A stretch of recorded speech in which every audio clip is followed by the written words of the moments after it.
Hi, I'm Robert Horton, and I'm here to introduce another program in Scarecrow Academy, the film discussion series presented by the nonprofit Scarecrow Video in Seattle.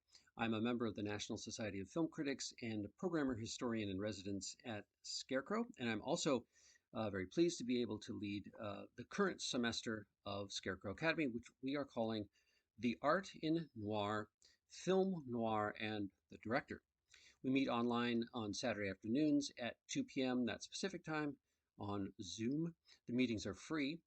Our next class looks at the 1947 film The Lady from Shanghai, directed by Orson Welles. That will be Saturday, March 13th.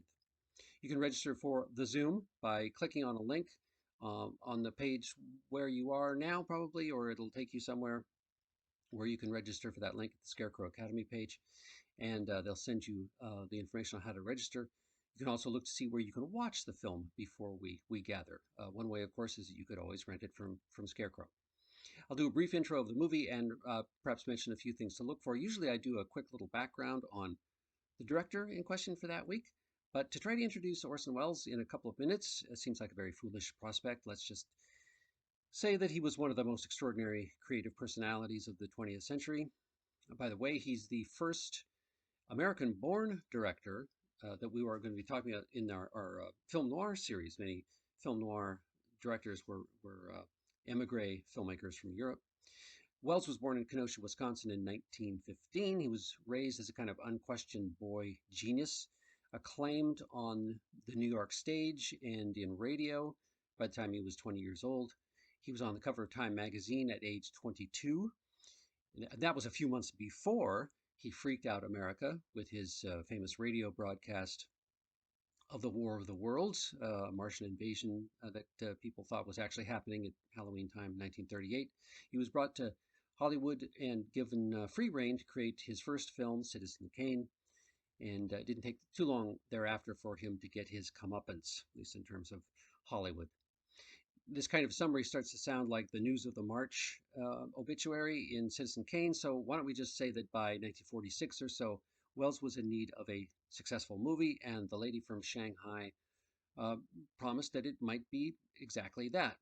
Wells cast his estranged wife, Rita Hayworth, in the lead role. She was the biggest film star of the moment, certainly the biggest female film star, let's say, of that moment, and it drove up the budget of the movie, which is not what Wells actually wanted, but that was the preference of the studio chief, Harry Cohn. Cohn was not pleased when his top employee had her hair cut off by Wells and dyed platinum to play the role in this movie. Wells and Hayworth actually got together again while they were shooting the movie. Then they broke up again after the film. Finished film was taken out of Wells's control. We'll talk a little bit about that when we get together. It was a very complicated picture. And the movie that comes out of this, The Lady from Shanghai, is one of the craziest noir films, and it's also one of the most inspired Orson Welles movies, I think. If you demand that movies make linear sense at all times, then this is not a movie for you.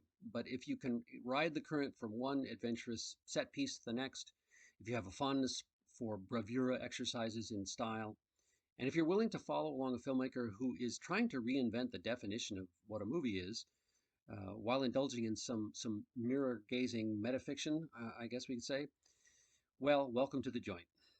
Since the plot itself is rather difficult to unravel, few things we'll talk about on Saturday include how Wells is making a movie that demonstrates how the center no longer holds. And you can look at previous film noirs, and however provocative or innovative they might be, they still hewed to a form that was recognizable. The Lady from Shanghai blows all of that into fragments. It presents a world in which nothing is trustworthy or authentic. The threat of the atom bomb is discussed and driving characters into new kinds of neurotic behavior. And scenes themselves seem to come apart in hallucinogenic, weirdly edited pieces. As though we didn't get the point already, it climaxes in one of the most famous sequences in film history, a Hall of Mirrors shootout. The world has gone mad, and so has the movie. Along with everything else, it's a movie about class, it's a movie about marriage, and it's a movie about the system, whatever you think that might mean. Movies full of caricatures and grotesques, It's one of the movies that has the most disgust in it of any film that Wells made, I think, rarely equaled anyway. And it's not a coincidence, I think, that the movie comes out of his most politically active period.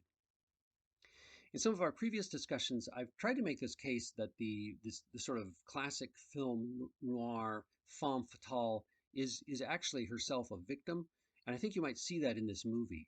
In a strange way, if you think the film is rather dubious Valentine for a man to make about his real life wife, uh, Wells not only the director here but also the leading man in the film, by showing her to be this conniving schemer in classic film noir fashion.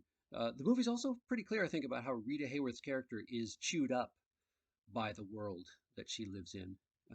And Hayworth herself was almost a complete construction of the Hollywood studio system, from her hair to her hairline. The color of her hair and her hairline were both changed. Her name was changed, of course. And and she was a great success, but she was also very much a casualty of that system. In some strange way, that this movie is a kind of empathetic gesture, despite all the barbs in it, despite how bewildered it seems at times from the director to his star, who also happens to be his wife. So join us as we step into the funhouse and mull over this disorienting movie. We will meet via Zoom on Saturday, March 13th for a discussion of Orson Welles' The Lady from Shanghai.